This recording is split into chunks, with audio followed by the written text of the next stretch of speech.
san Ramazan, bayramların bayramsan Ramazan. Allah'ın insandan razılığına İlkin əlamətdir şəhr Ramazan. Allah'ın insandan razılığına İlkin əlamətdir şəhr Ramazan. Eğer merac desem çok böyük düşer, hakkı ziyarətdir şəhr Ramazan. Eğer merac desem çok böyük düşer, hakkı ziyarettir şəhr Ramazan.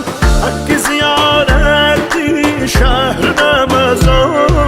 Bir emin bende birer imtihan, yemekten içmekten ayrıyorlar can.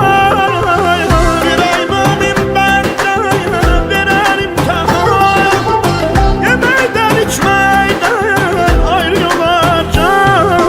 Bu pehrizden olar sağlam her insan, çünkü tebabetti şəhr Ramazan. Çünkü tebabetti şəhr Ramazan.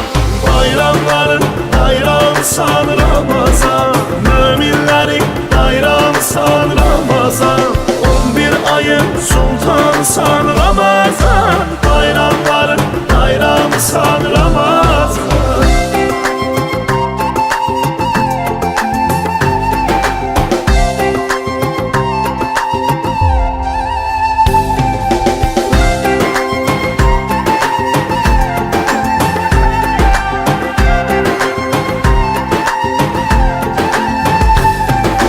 Kur'an'ın bu aya düşüb ecazı, bir gədir gecəsi min aydır azı.